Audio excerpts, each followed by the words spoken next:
Title দেখে ভাইবেন না যে 2026 শুধু বিএনপির জন্য একটা দুঃস্বপ্নের বছর হবে। 2026 ফ্যাসি বিরোধী সবার জন্য দুঃস্বপ্নের বছর হইতে পারে। আর এই দুঃস্বপ্নে পতিত করার দায় আমাদের সবার কম বেশি থাকলেও মাস্টার অব দ্য সেরিমনি হবে বিএনপি, আমাদের প্রিয় বিএনপি। কেন সেটা আলাপ করে নিই। আমি কয়েকদিন আগে একটা ভিডিও করেছিলাম যে বিএনপির কেরা উঠিছে, সেখানে আমি বলছি যে বিএনপি কেন এত নির্বাচন করে। আর সালাউদ্দিন সাহেব কইছে নির্বাচন দেরি করার পিছনে যুক্তিটা কি সেটা দিতে হবে। আমি কইছিলাম যুক্তিটা আমি দেব।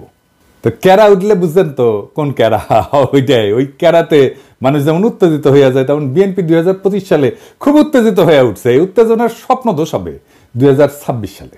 আমি বানাইয়া কিছু বলতেছি না। বিএনপি মানে জিয়াউর রহমানের আদর্শের বিএনপি আমার খুব পছন্দের দল। আর হাসিনার ফ্যাসিস্ট আগ্রাসন থেকে সবচেয়ে বেশি মাইর খেয়া কিচ্ছু করতে না পারার দল হইল বিএনপি। এরা মাইর খেয়েছে ছাত্রদের কারণে, আজকে তাদের জীবন বাঁচাইতে পারছে। দেখেন রিজভী ভাই কি বলে। ভেঙে বিশেষ করে স্কুল কলেজের মাসুম বাচ্চারা নিজেদের জীবন দিয়ে রক্ত ঝরিয়ে আমাদের কাছকে মুক্ত করেছে, গোটা জাতিকে মুক্ত করেছে। আমি আজকে সেই সমস্ত মাসুম বাচ্চা, স্কুল কলেজের সে সমস্ত ছাত্র ছাত্রীদের যাদের শহীদি আত্মত্যাগের মধ্যে দিয়ে আজকে গোটা জাতি মুক্তি লাভ করেছে এক ভয়ঙ্কর ফ্যাসিবাদ থেকে, সেই সব শহীদদের প্রতি আমার গভীর শ্রদ্ধা জানাচ্ছি। আমি শ্রদ্ধা জানাচ্ছি যারা পঙ্গুত্ব বরণ করেছে, যাদের চোখ চলে গেছে, যাদের পা চলে গেছে, আমি তাদের প্রতিও শ্রদ্ধা জ্ঞাপন করছি। আর পাশাপাশি আমি একটু বলতে চাই, সারা বাংলাদেশের আজকে গণতন্ত্রের যে বিজয় হয়েছে, এইটা আমাদেরকে, এই উল্লাসকে আমাদেরকে সংহত করতে হবে। আর যখন হাসিনা ছাত্রদের হাতে জয় বাংলা হইল, তখন বাইর হইয়া বাঘের মতো গর্জন করা এই দলের নাম হইতেছে বিএনপি। যারা এদের জীবন বাঁচাইলো, যাদের জন্য খালেদা জিয়া আজকে তার ছেলের বাসায়, যাদের আত্মত্যাগে আজকে বিএনপির নেতাদের এত লম্ফজম্প, তারাই নাকি আবার আন্দোলনের মূল মাস্টার মাইন্ড। বাংলাদেশের মানুষকে 16 বছর ফ্যাসিবাদের থেকে বাঁচানোর কি করছে বিএনপি? বাঁচাইতে পারছে? 1/11 ঘটানো বন্ধ করতে পারছে? তখন তো ক্ষমতায় বিএনপি জামাত পারেনি। বাংলাদেশের উপরে যাইতে বসে এই ফ্যাসিবাদী শাসন, এইটা থেকে মুক্ত করার জন্য বিএনপি কি করছে? তা ওনারা বলেন ওনা মাস্টার মাইন্ড। তা অনেকের মধ্যে একজন না, অন্যতম না, একমাত্র মাস্টার মাইন্ড। শুনেন, 16টি বছর ধরে বিএনপিকে নিশ্চিহ্ন করতে চেয়েছে হাসিনা, আর জনাব তারেক রহমান কি বিচক্ষণতার সঙ্গে বিএনপিকে রক্ষা করেছে। শুধু রক্ষা করেছে এটা বললে ভুল হবে। কার্যকর আন্দোলন গড়ে তোলার জন্য যা যা করার দরকার, এই আন্দোলনের একমাত্র মাস্টার মাইন্ড হচ্ছে জনাব তারেক রহমান। এটা যদি কেউ ব্যাখ্যা করে বোঝাতে হয় তাকে, তাহলে একটু অসুবিধা। এই কথায় এখন আর হাসি পায় না। আমি হাসে কি করুম? পাবলিকই তো হাসতে হাসতে শেষ। তো বিএনপির কাছে আমার প্রশ্ন, আপনারা যদি আন্দোলনের মাস্টার মাইন্ড হবেন, তাহলে আপনাদের 31 দফার একটা দফাতেও এই জুলাই আগস্ট বিপ্লবের আন্দোলনের শহীদদের আহতদের নিয়ে কোনো দফা নাই কেন? 1971-এর মুক্তিযোদ্ধাদের নিয়ে তো 21 নম্বর দফা আছে। তাদের তালিকা করবেন, স্বীকৃতি দেবেন। 2024-এর স্বীকৃতি কোথায়? তাদের পুনর্বাসন কোথায়? ভুলে যান না, এটা আপনাদের 2001-2006-এর অ্যানালগ দেশ না, এটা প্রযুক্তির বিশ্ব। নির্লজ্জভাবে আন্দোলনের ক্রেডিট নেবেন, আবার এইভাবে ধরা খাইবেন, আবার ক্ষমতায়ও যাইবেন। এত খাইতেছেন কেন বাবারা? খাইবেন ভালো কথা, খাওয়ার জন্য তো চাষাবাদ করা লাগে। ছাত্রদের কি হালের বলদ পাইছেন যে তাদের ময়দা খেতে চাষ কইরা ক্ষমতা যাওয়ার স্বপ্ন দেখবেন? এই স্বপ্ন আপনার স্বপ্ন দোষ হবে 2026 সালে। চলেন দেখি কেন। 2026 বাংলাদেশের জন্য খুবই জটিল, খুবই কঠিন, খুবই অনিশ্চিত একটা বছর হবে। বাংলাদেশের মানুষকে হাসিনার সরকার উন্নয়নের যে মূলা দিছিল, ওই মূলা খেত দেখা 2021 সালে আমাদেরকে অনুন্নত রাষ্ট্র থেকে উন্নয়নশীল রাষ্ট্রের মর্যাদা দেওয়া হয়েছিল। মর্যাদা না, কিন্তু এই উন্নয়নশীল রাষ্ট্র হিসেবে বাংলাদেশের জন্য অপেক্ষা করতেছে কি কঠিন চ্যালেঞ্জ। সব চ্যালেঞ্জের কথা আজকে কমু না, তবে আমরা মাঝে মাঝে বিএনপির এইভাবে পরীক্ষা নিব।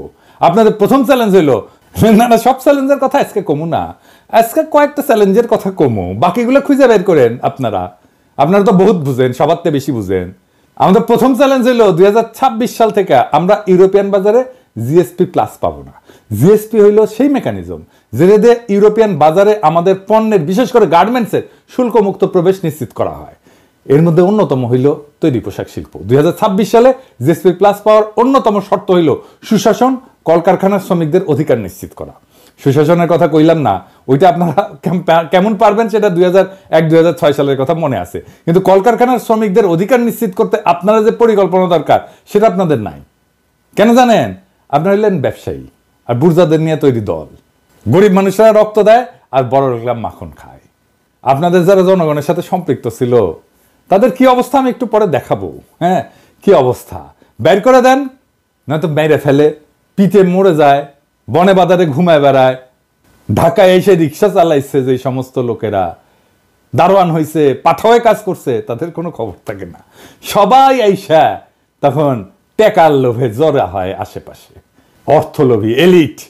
আর এই রাসেলের মতো লোকেরা আপনাদের দলে ফিরতেছে, নতুন এসালম হয়ে উঠতেছে। আপনাদের এক্সাম্পল দিই, আপনাদের তৃণমূলের নেতাকর্মীদের কি অবস্থা, আপনাদের যুব দলের নেতারে আর্মি পিটায় মেরে ফেলাইলো, দেখছেন বাচ্চাগুলোর কি অবস্থা। অথই পাথারে পড়ছে এই পরিবারটা। ভাই, এই দলের রাজনীতি করেন, এই দলের হয়ে আমার পেজে ঝাঁপায় পড়েন জিজ্ঞাসা নিয়ে, এই পরিবারের খোঁজ দিয়ে আমাকে জানান, এই পরিবারের সব দায়িত্ব আমি নেব। জি না, আমার টাকা নাই, আমি বড় লোক কেউ না, আমার বাপের জমিদারি ছিল না, ভিক্ষা করবো সবার কাছে, আমার ভিক্ষা চাইতে কোনো গ্লানি নাই। একটা লোক সারা জীবন বিএনপির রাজনীতি করে গেল, আর্মির পিটানিতে জীবন গেল, তার পরিবারকে বাঁচানোর জন্য পিনাকি ভিক্ষা করবে, আর পিনাকি শেষ জীবনে অপবাদ নেবে যে ভিক্ষা করার টাম করে কোটি কোটি টাকা আত্মসাৎ করেছে। আমি এগুলো জানি, হ্যাঁ এগুলো জানি, এটাই বাংলাদেশ। হ্যাঁ বুঝছাও। যাই হোক, আমার খোঁজ দিয়েন, এই পরিবারের দেখভাল করার দায়িত্ব যেন আমাকে দেন খোদা তাআলা, এই তৌফিক যেন দেন, ওনার পরিচয়টা দিয়েন, আমার সাথে যোগাযোগ করাই দিন। এই বিএনপিতে অলিগার ভিড়তেছে না, এদের টাকা কামানোর একমাত্র উপায় হইল শ্রমজীবী মানুষের শোষণ। এরা তো শ্রমিকদের বেতন দিবে না, কলকারখানায় উন্নত কাজের পরিবেশ তৈরি করবে না, কারণ এইগুলা করলে তো টাকা কামাবে কেমনে। তাই আমরা বিএনপির ক্ষমতায় আসলে জিএসপি প্লাস পাবো না, লিখে রাখেন। আর আমরা ইউরোপিয়ান বাজারে আমাদের যে অ্যাডভান্টেজ ছিল, পণ্যের যে অ্যাডভান্টেজ ছিল, আমরা যে দাম দিতে পারতাম সেটা আমরা দিতে পারবো না, সেটা হারাবো, লিখে রাখেন। আর একটা চ্যালেঞ্জ হলো 2026 সাল থেকে আমাদের উপর আন্তর্জাতিক কপিরাইট আইনের প্রয়োগ শুরু হবে। এ মানে কি জানেন? সব কিছুরই কপিরাইট আছে, বুঝছাও, সব কিছুর ওই কপিরাইটের ফি দিতে হয়। বইয়ের যেমন কপিরাইট থাকে, আমি অবশ্য বইয়ের কপিরাইটের ফি পাই না, আমি কপিরাইট ছেড়ে দিচ্ছি। সেজন্য দেখেছেন না মেলা বই আবার ছাপা হয়ে খালি বিক্রি হয়, কিন্তু এটা পয়সাকালে আমি পাই না। এইরকম কপিরাইট আছে পৃথিবীর সব জিনিসের উপরে, ওষুধের উপরে আছে। এই কপিরাইটের যখন প্রয়োগ শুরু হবে তখন ওষুধের কপিরাইটের ফি আমরা এখন দেই না, সেজন্য আমাদের দেশে ওষুধের দাম কম। এই কপিরাইট আইন প্রয়োগ শুরু হলে প্রথম ভিকটিম হবে আমাদের ওষুধ শিল্প। আজকে গরিব মানুষ যে ওষুধ 10 টাকা দিয়ে কিনে খাইতেছে তার দাম হবে 500 টাকা। আমাদের যখন ওষুধ উদ্ভাবনের যে সূত্র, তার জন্য রয়্যালটি দিতে হবে, কপিরাইট ফি দিতে হবে। অলরেডি আসন্ন দাম বাড়ার সাথে মানুষের অভ্যাস তৈরি করে নেওয়ার জন্য আইএমএফ ওষুধের দাম বাড়ানোর জন্য পরামর্শ দিছিল এবং ভ্যাট প্রয়োগ করছিল। আমরা দাবরানি দিছি, প্রফেসর ইউনূসের সরকার তাৎক্ষণিক সিদ্ধান্তে বাতিল করছে, আমরা ধন্যবাদ জানাই। অবশ্যই এইরকম জনমুখী সিদ্ধান্ত বিএনপি নিতে পারবে না, কারণ তাদের তো ব্যবসায়ী ক্লাবকে টাকা কামানোর ধান্দা করে দিতে হবে। অর্থাৎ বিএনপি ক্ষমতা আসলে 2026 সালে ওষুধ রপ্তানি বাদ দেন, দেশের মানুষকে কম দামে বা এখনকার দামে ওষুধ সরবরাহ করতে পারবেন না আপনারা। দেখেন আব্দুল মুক্তাদির কি বলেন, উনি ইনসেপ্টা কোম্পানির মালিক, আমার কালে বস ছিলেন ক্ষুদ্রকালে। 26-এর পরে আমাদের দেশে আর প্যাটেন্টেড ওষুধ তৈরি করতে পারবো না, সেগুলির জন্য আমাদেরকে রয়্যালটি দিতে হবে এবং অনেক ওষুধের দামই এমন হতে পারে, যেমন একটা এক্সাম্পল দেই আপনাদেরকে। আপনারা যদি হেপাটাইটিস সি এর আমরা যে ওষুধটা বাংলাদেশে তৈরি করি সেটার দাম হলো মাত্র $6, আর সেটা বাইরে বিক্রি হয় $1000 একটি ট্যাবলেট। তাহলে আমরা যেটা $6 বাংলাদেশে দিচ্ছি ওটা $1000 তো মানুষ খেতে পারবে না, এবং একটা ট্রিটমেন্ট হলো 87টা ট্যাবলেট খেতে হয় একবার। তো বাংলাদেশের কোন লোক হেপাটাইটিস সি হলে পারে $87,000 দিয়ে এটা খেতে পারবে? দেখেছেন কি ধাইয়া আসতেছে। এরপরের চ্যালেঞ্জ হলো বিদেশিরা আমাদের যে সহজ শর্তে ঋণ দেয় সেটা বন্ধ হয়ে যাবে। আমাদের তখন উন্নয়ন বাজেটের ঘাটতি মোকাবেলা করতে বাণিজ্যিক হারে বৈদেশিক ঋণ নিতে হবে। তাইলে বুঝতে পারতেছেন সুদ দিয়া ঋণ নিতে হবে। ওই টাকাটা আমরা কেমনে পাবো? ওই টাকাটা উপার্জন করবো কত? উপার্জন করে তো সুদ শোধ দিতে হবে। আভ্যন্তরীণ অর্থনৈতিক সক্ষমতা তৈরি করে তারপরে ওই সুদটা শোধ দিতে হবে। এটা কেমনে করবেন আপনারা জানেন? আপনাদের কাউকে তো কোনোদিন এইসব নিয়ে কথা কইতে দেখি না। এসব ফাও মজা করার দিন শেষ। বিএনপির যারা ভাবতেছেন যে ক্ষমতা এসে 16 বছরে ক্ষুধা মিটাবেন, তাদের জন্য এক বালতি সমবেদনা রইল। এইরকম প্রস্তুতি নিয়ে ক্ষমতা আসলে পাবলিক টাইনে নামায় দিবে যদি দায়িত্ব নিতে না জানেন। 4 নম্বর হইতেছে আমেরিকান সাহায্য বন্ধ হয়ে গেছে। সারা দুনিয়ায় আমাদের তৃতীয় সাহায্যদাতা দেশ ছিল আমেরিকা এই ট্রাম্প আসার পরে। 1 আর 2 নম্বর হইতেছে জাপান আর ইংল্যান্ড। 2022 সালে কত টাকা দিছিল আমেরিকা তারা জানেন? আমেরিকা, শুধু আমেরিকা $32 বিলিয়ন। এই টাকাটা হাওয়া হয়ে যাবে, কই পাবেন সেটা? $32 বিলিয়ন তো লাগবে, তাহলে কেমনে সামাল দেবেন? কোত্থেকে পাবেন? আমাদের পাশা ঢাকতে সামনে উদাম হয়, আর সামনে ঢাকতে পাশা উদাম হয়। পারবেন এই টাকার বিকল্প যোগান দিতে? পারবেন না ভাই। দেখেছেন তো IMF $4-5 বিলিয়ন দিতে কিরকম প্যারাপ্যারি করে। $32 বিলিয়ন কোটি থেকে পাবেন। তবে এইসব চ্যালেঞ্জের সমাধান আমাদের জানা আছে, কারণ আমরা গত 10 বছর যখন হাসিনারে খেদানোর আন্দোলন করেছি, তখন আমরা এটা নিয়ে কাজ করে রাখছি, ঠিক করে রাখছি। হাসিনা জয় বাংলা হইলে আমাদের কি কি করা লাগবে, এই সংকট মোকাবেলা করার জন্য কি কি করা লাগবে, সেটা আমাদের প্ল্যান করা আছে। তার প্রথম পদক্ষেপই ছিল প্রফেসর ইউনূসের মতো বিশ্ববরেণ্য ব্যক্তিকে প্রধান উপদেষ্টা পদে বসানো। আলহামদুলিল্লাহ আমরা এটা পারছি, উনি রাজি হয়েছেন। তিনি এমন একজন মানুষ যার আন্তর্জাতিক খ্যাতির কথা বিবেচনা করে বিশ্ব নেতারা আমাদের অভূতপূর্ব সুযোগ দেবেন এবং দিতেছেন। ট্রাম্প সব সাহায্য বন্ধ করে দিলেও রোহিঙ্গা ক্যাম্পে সাহায্য বন্ধ করে নাই। কাদের কারণে? আমাদের সরকারের কারণে, প্রফেসর ইউনূসের কারণে। তো প্রফেসর ইউনূসের এত গুরুত্ব কেন? কারণ যেই মানুষ তার অর্থনৈতিক মডেল দিয়া সারা বিশ্বে দারিদ্র মোকাবেলা করছেন, সেই মানুষের 3-0 কনসেপ্ট, যেটা আমি আগে কইছিলাম, এটা প্যারিস অলিম্পিকের মূল প্রতিপাদ্য বিষয় ছিল। উনি ছিলেন প্যারিস অলিম্পিকের একজন প্রধান ব্যক্তি। সেই মানুষের চেয়ে উপযুক্ত কোনো পার্সোনালিটি কি আপনাদের মধ্যে আছে, যিনি ভারতের আর পশ্চিমের ঠাপ একই সাথে সামলাইতে পারবেন? আপনি তো পারেন নাই 1-11-এ। ক্ষমতা আপনার লোক ইয়াজউদ্দিন, আর্মি চিফ আপনাদের বানানো, তারাই আপনারা উস্তে দিল, সাথে জামাতও ছিল। পারেন নাই 1-11টাকে। এখন আমরা কেমনে পারবেন? যাই হোক, আমাদের পরিকল্পনার একটা ডেমো দিলাম। পুরো পরিকল্পনা আমাদের সাজানো আছে। 2026 সালের চ্যালেঞ্জ আমরা কিভাবে মোকাবেলা করব। আমি যে ফাঁকা আওয়াজ দিই না, তা নিশ্চয়ই বুঝতে পারছেন। অনেক পরিকল্পনার মধ্যে দিছি, আরো দিব। এমন না যে পরিকল্পনা পরে বাস্তবায়ন করা হবে। পরিকল্পনা কিভাবে করতে হয় সেটা দেখাইছি। সমস্যার 100টা সমাধান আছে। কি ভাবছিলেন যে আপনাদের জন্য আর বলে দিব বাকিগুলা? আপনাদের পরীক্ষা নকল করার মতো সরকার নকল করে চালাবেন? আমাদের সাথে অ্যালাই করেন। আমরা যেভাবে দেখতে চাই আপনাদেরকে সেইভাবে থাকেন, সেই রাস্তায় থাকেন, আমাদের সাহায্য পাবেন, আমাদেরকে পাশে পাবেন। আমাদেরকে তো শত্রু মনে করতেছেন এখন। হ্যাঁ, আমাদের কাছে সব বিষয়ের ওষুধ আছে। আপনারা এই লোকগুলোকে চান কিনা পাশে, সেটা আপনাদের সিদ্ধান্ত। এবার আসেন দেখি বিএনপি কেন নির্বাচন চায়। কারণ বিএনপির কাছে নির্বাচন হইতেছে হরলিক্স। হ্যাঁ, এমনি এমনি খায়। হ্যাঁ, ওই যে দেখেন, আমার ভাই টাকায় 16 আনাই উসুল। আমি তো এমনি এমনি খাই হরলিক্স। বিএনপির নির্বাচন এমনি এমনি চায়, মানে বুঝে না কেন চায়। আসল কথা হইলো, বিএনপিকে নির্বাচনের জন্য চিল্লাইতে বুদ্ধি দিচ্ছে তাদের নয়া বন্ধু ভারত। ভারত এখন বিএনপিকে দিয়ে আওয়ামী লীগের পুনর্বাসন করবে আর বাংলাদেশকে তার দাসত্বের অধীনে রাখবে। বিশ্বাস হয় না? দেখেন, মির্জা ফখরুল যখন নির্বাচনের ডাক দেয়, তখন ছাত্রলীগ তাদের বিদেশে পলাতক নেতাদের দিয়ে আন্দোলনের রূপরেখা প্রকাশ করে। ছাত্রলীগের এই সাহস কোথা থেকে আসে আমি জানি না। মায়ের মনে কম খাইছিল। আমি কইছিলাম যে এদের জন্য মায়ের চেয়ে উপকারী আর কোনো ভাইটামিন নাই। এখন বুঝছেন যে ভারত এই পুরা গেমের মাস্টার মাইন্ড। তারা বিএনপির কামলাদের দিয়ে নির্বাচন বইলা কান্নাকাটি করাবে, সামনে আওয়ামী লীগ রাজনীতির মাঠে উকি ঝুঁকি দিবে। আওয়ামী লীগ ঘোষিত কর্মসূচিগুলো পালন করতে গেলে আমার ক্ষুদ্র ভাতা ভগিনীরাই যথেষ্ট। যেই মায়ের 5ই আগস্টের পরে ইউনূস স্যারের দিকে তাকায় দিতে পারি নাই, সে পাওনা শোধ করে দিতে হবে। আর বিএনপিরে কইতেছি, ভারত আওয়ামী লীগের সাথে যে বাসর করতেছে, ওইখানে আপনারা কাবাব মে হাড্ডি, ওইখানে আপনাদের কোনো জায়গা নাই। মজা শেষে ফেলা দেবে কন্ডমের মতো। দেখেন, শ্যামা ওবায়দ আদানির জন্য ওকালতি করে। দেখেছেন, শ্যামা কি জ্বালানি মন্ত্রী? আদানি ভারতের এক দুর্বৃত্ত অলিগার্ক, সারা দুনিয়াতে ঘৃণ্য, মোদির ক্যাশিয়ার। তার সাথে বিএনপি নেতার লতকালতকি দেখেন। এখন মানুষের ক্ষমতায় গেলে দেশ বেচে, এরা ক্ষমতায় যাওয়ার আগেই দেশ বেচে দিছে আদানির কাছে, দেশ বেচে ছাড়া। এই বিএনপিরে ভারত এখন ক্ষমতার লজেনচুস দেখাচ্ছে, বুঝছাও? ক্ষমতার লজেনচুস দেখা বিএনপি ওই ক্ষমতার মূলার পিছে যাচ্ছে। তারপরে ওই লজেনচুসের আমও যাবে, সাথে সালাও যাবে। কেমনে বিএনপিকে ভারত ফেলাই দেবে ক্ষমতা দেখে শুনবেন, প্ল্যানিং শুনবেন, শুনেন আমার কাছে। ভারত জানে 2026-এর চ্যালেঞ্জ মোকাবেলা করা বিএনপির পক্ষে সম্ভব না। এটা আমার মতো মূর্খ মানুষ বুঝলে ভারত তো অনেক আগে থেকে জেনে আছে। যখন বিএনপি দেশের অর্থনীতি নিয়ে ঝামেলায় পড়বে, তখনই শুরু হবে বিক্ষোভ আন্দোলন। এই আন্দোলন হবে একেবারে তৃণমূল থেকে। মানুষ খাইতে পারবে না তো, চাকরি থাকবে না তো, মানুষ দলে দলে রাস্তায় নেমে আসবে তো। লগি বৈঠা নিয়ে আওয়ামী লীগ কি তাণ্ডব করেছিল মনে আছে না? এখন যে পুলিশ আছে, পুলিশে পুরো তো হাসিনা। পুলিশ চুপ করে দাঁড়িয়ে থাকবে। 1-11-এর টাইমে যেমন আসিল ওই মির্জাফরের সেনাবাহিনীর মতো। ছাত্রলীগ যুবলীগ গর্ত থেকে উঠায় আন্দোলনে জয়েন দেবে, আর আমার হাসিও টুপ কইরা ঢুকা পড়বে। আন্তর্জাতিক চাপের কাছে তখন নত জানো বিএনপি, দেশীয় আন্দোলনে দিশেহারা বিএনপি তখন আওয়ামী লীগের সাথে আতত করে পলাবে, আওয়ামী লীগ যেমন পলাইছিল। আর দেশে ফিরে আসবে সেই ভয়ঙ্কর ফ্যাসিবাদ, আবার সেই ভারতীয় আধিপত্যবাদ যা কায়রা নিছিল আমাদের জীবনের 16টা বছর, বাংলাদেশকে পরিণত করছিল ভারতের উপনিবেশে।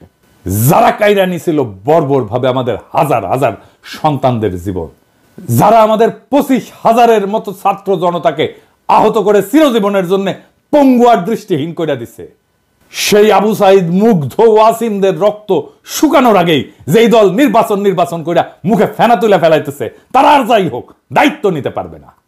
আপনাদের রিকমেন্ড করা যত লোক অন্তর্বর্তীকালীন সরকারে আছে তাদের পারফরমেন্স দেখে আপনাদের দক্ষতা আমাদের কাছে পরিষ্কার। স্বরাষ্ট্র উপদেষ্টা কার রিকমেন্ডেশনে জানেন? বিএনপির। শিক্ষা উপদেষ্টা কার? বলছিলাম তো, বিএনপির। এই খারাস বিদেশে কোনো অনুষ্ঠানে যায় না। 5ই আগস্টের পর বাংলাদেশের শিক্ষাঙ্গনে সবচেয়ে বেশি ঝামেলা হয়েছে। ছাত্ররা আন্দোলন করছে তাদের অধিকারের জন্য, আর আওয়ামী লীগ তাদের ন্যায্য অধিকারের আন্দোলনের নাম দিছে সন্ত্রাসী কর্মকাণ্ড। প্রফেসর ইউনূস দায়িত্ব আসার পর সবার আগে উচিত ছিল বিদেশি সহযোগীদের কাছে শিক্ষাঙ্গনের স্বাভাবিক পরিস্থিতি তুলে ধরা এবং সকল দ্বন্দ্বের সমাধান করা। তা না কইরা তিনি তার ডায়াপার সামলানোর অপারগতার কথা বইলা বিদেশে যাইতেছেন না। আপনি কি ভাবছেন স্যার আমরা বুঝি না? আপনাদের বিএনপির পরামর্শে আসছেন। ইউনূস স্যারের সরকারের ভাবমূর্তির জন্য কাজ করলে তো আপনার আসল লক্ষ্য পূরণ হবে না। বিএনপির 31 দফা দেখে তো মনে হয়েছে তারা শিক্ষাঙ্গনের সমস্যাটাই বুঝেন নাই। বুঝে তো আর বই বিতরণ, শিক্ষাঙ্গনের বিরোধ এগুলোর সমাধান আগে থেকেই করতেন। ছাত্র সংসদ নির্বাচনগুলোর কথা বলছি, বিশ্ববিদ্যালয়গুলোতে বিএনপি বাগড়া দিচ্ছে, ছাত্রদল বাগড়া দিচ্ছে। কেন? কারণ ছাত্রদল জিততে পারবে না বড় বড় বিশ্ববিদ্যালয়গুলোতে। আপনার তো নিজের স্বার্থ ছাড়া আর কিছু বুঝেন না। নিজের খুবই সংকীর্ণ স্বার্থ, ছাত্রদের স্বার্থ তো আপনাদের কাছে নাই। তাহলে তো আপনারা সংসদ নির্বাচনের কথা মেনে নিতেন। করতে চাচ্ছেন না কেন সংসদ নির্বাচন? বাগড়া দিচ্ছে কেন ছাত্রদল?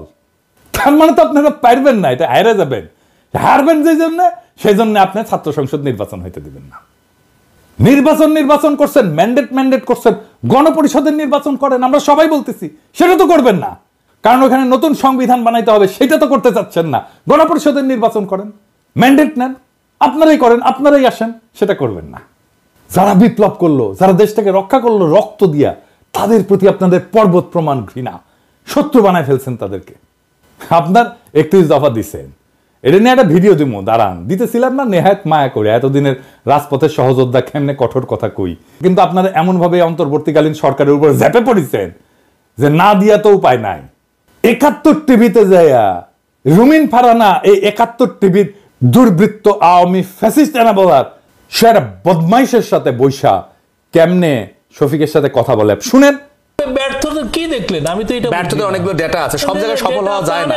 না, ব্যর্থতার কিছু অংশ স্বীকার করবেন না। জার্নালিজম করেন না, ব্যর্থতার কিছু অংশ স্বীকার, মানে 100-তে 100 পেতে চান। 100-তে 100 না, আমি এটা বলছি না, আমি 90 বলি না। কিছু জায়গায় ব্যর্থতা আছে, কিন্তু আপনাদের উপদেষ্টারা তো নিজেকে নিজে মার্কিং করার সময় 3-4 দিতে পারছেন না 10-এ। আমি জানি না, আমি চিফ অ্যাডভাইজারের অফিসকে রিপ্রেজেন্ট করি, আমি সে আলোকে বলছি। ওকে, দেখেছেন 71 টিভির সাথে বিএনপি এক হইয়া গেছে, দেখছেন?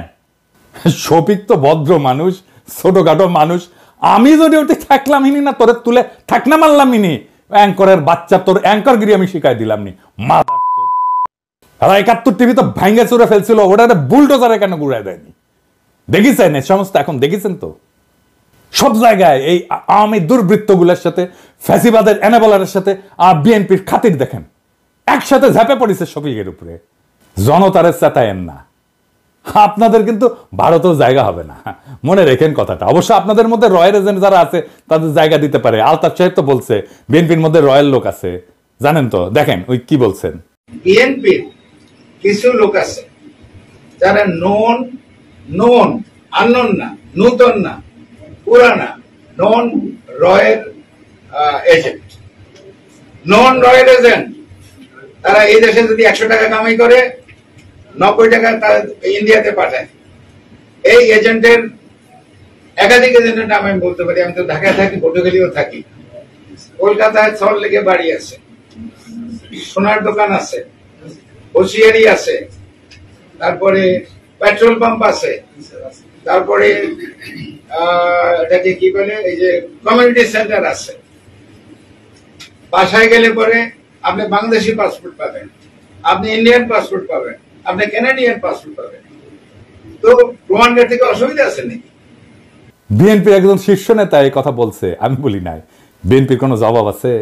এবার আসেন আলাপ করি 2026-এর বিপর্যয় থেকে বাংলাদেশকে রক্ষার উপায় কি। এই বিপর্যয় থেকে রক্ষার একমাত্র উপায় হইল প্রফেসর ইউনূসের মতো একজন সরকার প্রধান, যিনি বৈশ্বিকভাবে সমাদৃত। এখন নির্বাচন দিলে দেশের অর্থনীতির উপর অতিরিক্ত চাপ আসবে। আওয়ামী লীগের চুরি করার টাকা ফেরতেই না, যেন আর কেউ দেশকে বাপের সম্পত্তি ভাবতে না পারে সেই ব্যবস্থা করতে হবে। মনে হয় এখানেও বিএনপির আপত্তি। আওয়ামী লীগের হাতে কত হাজার কোটি টাকা আছে জানেন? নির্বাচন আসলে ওই টাকা মাঠে আসবে, তখন মাঠে আসবে প্রার্থী কেনার জন্য, ভোট কেনার জন্য। 2026-এর চ্যালেঞ্জ মোকাবেলার জন্য প্রফেসর ইউনূস অনেক দক্ষ টেকনিক্যাল এক্সপার্ট নিয়ে আসছে। রিভার্স ব্রেন ড্রেনের মাধ্যমে আরো লোক আনার কাজ চলতেছে। এদেরকে দেশ পুনর্গঠনের সুযোগ দিতে হবে। আপনারা জানেন কত স্কলার ফিরে আসছে সরকারের সাথে কাজ করার জন্য। সোয়াসের মুস্তাক ভাই আসছে, ইকোনমিস্ট আনিস ভাই আসছে, বিদায় আশিক আসছে, খলিল ভাই আসছে, আরো কত নাম কমো প্রত্যেকে কাজ করতেছে এই ধ্বংস হয়ে যাওয়া দেশটাকে আবার ঠিকঠাক করতে। জুলাই গণহত্যার বিচার শেষ করতে হবে। আপনারা 31 দফায় যেহেতু এগুলো রাখেন নাই, তাই আপনাদের উপর আমাদের কোনো ভরসা নাই। আগামীর যুগ জেনারেটিভ এআই এর যুগ। আমাদের তথ্য প্রযুক্তি খাতে অনেক দক্ষ লোক দরকার। হাসিনার চুরির অত্যাচারে এমন দক্ষ যত লোক দেশ থেকে চলে গেছে, তাদেরকে আবার আমরা ফিরে আনবো। বাংলাদেশের তরুণ ইমরান, যে স্ন্যাপচ্যাটের মতো কোম্পানির সিইও, ওইরকম অনেক লোক আমরা দেশে আনার কাজ শুরু করব। তাদের মাধ্যমে গড়ে তুলব আমাদের পোস্ট জুলাই রিকভারি ফোর্স, যারা দেশের পুনর্গঠনে কাজ করবে। আর তরুণদের নেতৃত্বে হবে সংস্কার। দেশে একটা অন্য গতি আসবে। সাধারণ মানুষ থেকে শুরু কইরা বিনিয়োগকারী পর্যন্ত সবাই প্রফেসর ইউনূসের উপর আস্থা রাখে, এবং তখন সেই আস্থা আরো দ্বিগুণ হবে। প্রফেসর ইউনূস নিজেই একটা বিশাল ব্র্যান্ড। আমরা ওনারে মুফতে পাইছি, ওনার কাছ থেকে আমাদের সবটা নিতে হবে। উনি যা দিতে পারেন। আমরা অনেকদিন পরে এমন একজন রাষ্ট্রপ্রধান পাইছি যারা নিয়ে আমরা গর্ব করতে পারি। ওনার নেতৃত্বে আমরা দেশের হারানো অর্থনৈতিক সক্ষমতা ফিরে না আসা পর্যন্ত উনারে হারাইতে চাই না। ওনার সরকারের অনেক দুর্বলতা আছে, কিন্তু প্রফেসর ইউনূস একাই 100। ওনারে শান্তি মতো কাজ করতে দেন। আমরা আগায় যাব দুর্বার গতিতে। তবে ইউনূস স্যারকে আপনাদের অনুরোধ, দয়া করে যোগ্য, উদ্যমী, আধুনিক, বিশ্ব সম্পর্কে ধারণা আছে এমন তরুণ লোকদের নেন আপনার সরকারে। বুড়া খাটাসগুলোকে বাদ দেন মেহেরবানি কইয়া। আর বিএনপি এই জন্যই কথা বলার সুযোগ পাচ্ছে, এই জন্য নির্বাচন করে তর পাচ্ছে। বিএনপি নেতাদের জন্য আমার একটাই মেসেজ। আমি যে চ্যালেঞ্জগুলোর কথা বলছি, সংস্কারের কথা বলছি, 31 দফায় জুলাই অভ্যুত্থানের কথা না থাকার কথা বলছি, এগুলোর উত্তর দিয়ে দয়া করে নির্বাচনের কথা বলবেন। সক্ষমতা না দেখা আমরা আর কাউরে ভোট দিব না। কিভাবে আপনারা সরকার চালাবেন, কিভাবে মানুষকে অর্থনৈতিক মুক্তি দিবেন, কিভাবে উন্নয়নশীল দেশের চ্যালেঞ্জ মোকাবেলা করবেন, কিভাবে জুলাইয়ের আহত আর শহীদদের সম্মান জানাবেন, তা পূর্ণ রূপরেখা আকারে প্রকাশ করেন। জাতির কাছে আপনাদের প্রতিশ্রুতি দেন। আমরা তখন বিবেচনা করব আপনারা নির্বাচন করার যোগ্য হইছেন নাকি হন নাই। তার আগে নির্বাচন করলে আমাদের প্রতিবাদ চলবে। আর আমরা কিন্তু না যাই না কথা বলি না, তথ্য প্রমাণ নিয়ে কথা বলি। আমরা যদি কথা বলা শুরু করি, আমাদের বিরোধী বানায়েন না, আমাদের শত্রু বানায়েন না, আপনাদেরই ক্ষতি। জনগণ আর মার্কা দেখা ভোট দেবে না, মানুষকে বলদ ভাইবেন না। জনগণ ভোট দেবে যোগ্য এবং দক্ষ প্রার্থীকে। ভোটের আগের হিসাব আর চলবে না, টাকা দিয়া ভোট কেনা যাবে না। আপনাকে আপনার দলের অবস্থা একটু বলি, হ্যাঁ, কিছু মনে করেন না, পার্সোনালি নিয়েন না, কারণ এগুলো কেউ বলবে না, এই বান্দাই বলবে একমাত্র। আপনাদেরকে আমি আমার বগুড়ার আপনাদের দলের একটা চিত্র দিই। আমি এইভাবে এই লেভেলে যাই না, কিন্তু বগুড়া তো আমার জন্মভূমি, আমার নারী পোতা আছে। আর বগুড়া হইতেছে সেই বগুড়া, যেই বগুড়া বিএনপির পুণ্যভূমি, জিয়াউর রহমানের জন্মস্থান। তো বগুড়া তো বিএনপির জন্য পুণ্যভূমি হওয়ার কথা, তাই না? এখানে মডেল বিএনপি থাকবে, এখানে বিএনপির জেলা কমিটি হবে, একটা মডেল কমিটি, যা সারা বাংলাদেশের মানুষ দেখবে আর বলবে ওয়াও কি চমৎকার কমিটি, কি সুন্দর কমিটি। এইখানে তো বিএনপির কিছু দরকার নাই, এখানে তো এমনি মানুষ বিএনপি করে রে ভাই। এইখানে তো বিএনপির মাস্তান পালার দরকার নাই, এখানে তো ম্যানেজ করার দরকার নাই, এখানে তো মাফিয়া পালার দরকার নাই। এমনি বগুড়ার মানুষ বিএনপি করে, বগুড়া মানুষের নিঃশ্বাসে বিএনপি। এইখানে আপনি নেতা কি দিচ্ছেন আমরা দেখি, হ্যাঁ, নেতা কি দিচ্ছেন? রেজাউল করিম বাদশা, বগুড়া জেলা বিএনপির বর্তমান সভাপতি, সাবেক বগুড়া পৌরসভার মেয়র। বাদশার ছোট ভাই আছে কয়েকজন। 1 নম্বর হইতেছে টোকন, মোহন, খোকন, নয়ন, জয় এবং দীপন। আমরা একে একে প্রত্যেকের আমলনামা দেখি। টোকন সাবেক 2 বারের প্রেস ক্লাবের সভাপতি, একবার বগুড়ায় এমপি ইলেকশন করছে আওয়ামী লীগের মনোনীত প্রার্থী হিসেবে। কিছুদিন আগে বিভিন্ন জনের কাছ থেকে টাকা চাঁদা টাদা নিয়ে সংসার চালাইতো। টোকনের এক ছেলে খুনি এবং চাঁদাবাজ, মার্শাল্লাহ। 2 নম্বর মোহন, বগুড়া জেলা আওয়ামী লীগের সাবেক সহসভাপতি। বগুড়ায় প্রায় 40টা খুনের সাথে পরোক্ষ এবং প্রত্যক্ষভাবে জড়িত। খুনি, চাঁদাবাজ, দখলবাজ এবং নেশাখোর। বগুড়ায় যে কত বাড়ি সম্পদ দখল করছে তার ইয়ত্তা নাই। কোটি কোটি অবৈধ টাকার মালিক। যুবলীগের লিটন পোদ্দার, আলহাজ, মুস্তাকিম, মতিন, আদিল, করিম, এরকম অসংখ্য খুনির গডফাদার। ওর মেয়ের জামাইও খুনি, মেয়ের জামাই পলাতক আছে মালয়েশিয়া। মোহন পলাতক, ইন্ডিয়া থাকে, ইন্ডিয়াতে আবার বাড়িও আছে মার্শাল্লাহ। 3 নাম্বার খোকন, দিনরাত নেশা করে, ফেন্সিডিল, গাঁজা, আফিম সবই খায়, আবার মাঝে মাঝে তাবলিগও করে, কি একটা অবস্থা। 4 নাম্বার নয়ন, 3 বারে বগুড়া প্রেস ক্লাবের সভাপতি, মার্শাল্লাহ, লেখাপড়ায় খুবই ভালো, শুধু এইচএসসি পাস, এর উপরে আর পাস দিবার পারেনি, বর্তমানে পলাতক। 5 নাম্বার জয়, শহর যুবলীগের সভাপতি, হিরোইন খোর, রাত হইলে বাসা ফেরার জন্য রাস্তা দিয়ে হাঁটতে পারে না, এমনই দুলে, সে দেওয়াল ধরে ধরে রাত হইলে হাঁটে। আমার কথা না, বগুড়ার মানুষের কথাই শুনেন। দীপন 6 নাম্বার, ফেন্সিডিল খোর, ফেন্সিডিল বিক্রেতার কাছ থেকে মোহনের ভাই হিসেবে ফ্রি ফেন্সিডিল পায়। বগুড়ার মানুষ এই দুর্বৃত্ত পরিবারের কাছে জিম্মি, 1 ভাই বিএনপি, 1 ভাই আওয়ামী লীগ, 1 ভাই যুবলীগ, 2 ভাই হাসিনার চাটুকার সাংবাদিক। এদের বাপের নাম আলম দারোগা। এ কিন্তু বগুড়ার স্থায়ী বাসিন্দাও না, এই আলম দারোগা বরিশালের মানুষ, সিপাহী থেকে দারোগা হয়েছে, বগুড়ায় রিটায়ার করছে, রিটায়ারের পরে নোট বইয়ের ব্যবসা করতো, বাদশাহ মোহনও নোট বইয়ের ব্যবসা করতো। ভাই এই লোকের বগুড়ার প্রতি বিন্দু মাত্র কমিটমেন্ট আছে? বগুড়া জাহান নামে যা কর কিছু যায় আসে, তো বগুড়ার লোকই না রে ভাই। এই বাদশাহ 5ই আগস্টে বহু আওয়ামী লীগ যুবলীগ নেতার কাছ থেকে টাকা নিয়ে তাদের সম্পদকে রক্ষা করছে, তাদেরকে রক্ষা করছে। বিশেষ করে আলহাজের কাছ থেকে নাকি 1 কোটি টাকা নিছে, যে ওর বাসায় আগুন ধরে গেছিল, ওই আগুন লাগানোর চেষ্টা করছিল, আবার ওই 1 কোটি টাকা নিয়ে আগুন লাগায় নেই আর কি। বিএনপির নতুন নেতা দেন, এই লোক বিএনপির নেতা থাকলে বিএনপিকে আমাদের বলতে হবে কেন এই লোক বিএনপির জন্য বগুড়াতে অপরিহার্য। মানে একই পরিবার বিএনপি আওয়ামী লীগ ভাগ হইয়া সারা শহরে রাহাজানি করবে, আর জনগণ মুখ বুঝা সহ্য করবে? হ্যাঁ, এত বোকা ভাবেন বগুড়ার লোককে? এই পরিবারের কাছ থেকে বগুড়ার মানুষকে রক্ষা করতে হবে। জানি না বিএনপির কাছে এই দুর্বৃত্ত পরিবার কেন এত পছন্দের। এই লোক বগুড়ার নেতৃত্ব দেবে, এর নেতৃত্ব বগুড়ার মানুষকে মাইনা নিতে হবে। এত তুচ্ছ ভাবেন বগুড়ার মানুষকে? যেই মাটিতে জিয়া জন্ম নেয় সেই মাটিতে এই দুর্বৃত্ত পরিবারের হাতে জিয়ার আদর্শ বয়ে নেওয়ার ভার কেমনে দেন ভাই? আর মানুষ পান নাই নাকি? এর সাথে ভালো মানুষ নাই আপনাদের বিএনপিতে? আমরা একটা শুদ্ধ বাংলাদেশ চাইছিলাম, তার জন্য আমাদের সন্তানেরা অকাতরে জীবন দিছিল, একই পাক চক্রে ঘুরপাক খাওয়ার জন্য তারা জীবন দেয় নাই। আমরা চাই বিএনপি নতুন সময়ের দিশা দিক, মানুষের এই বিপ্লবী আকাঙ্ক্ষাকে ধারণ করুক। আমরা একটা নতুন বাংলাদেশ চাই। আপনাদের দল পরিশুদ্ধ করেন, দেশের অর্থনীতি গতিশীল করে সব চ্যালেঞ্জ মোকাবেলা করে প্রফেসর ইউনূস যথাসময়ে নির্বাচন দিবেন, এইটা মেহেরবানি করে ওনার উপরে ছাইরা দেন, ওনার বিবেচনার উপরে। আমরা দেশবাসী ওনার উপরে আস্থা রাখছি, আপনারাও রাখেন। দেশবাসীর মুখোমুখি দাঁড়ায়েন না মেহেরবানি কইরা। আপনারা আমাদের সহযোদ্ধা, আমরা ছাত্রদের নেতা মানছিলাম, এবার আপনারাই আমাদের নেতা হইয়া ওঠেন, নেতার মতো আচরণ করেন। নেতাদের আকাশের মতো উদার হইতে হয়। নেতা সেই যে নিজে কাঁদে অন্যকে কাঁদায় না, নেতা সেই যে কোনো কিছুর আকাঙ্ক্ষা করে না, নেতা সেই যে জনগণের সব কষ্টকে সব দুঃখকে নিজে আপন কইরা নিতে পারে, নেতা সেই যে সবচেয়ে দুর্বল মানুষের আশ্রয় হয়ে উঠতে পারে। নিজেকে প্রশ্ন করেন সেই জায়গায় আসছেন কিনা, না আসতে পারলে অপেক্ষা করেন,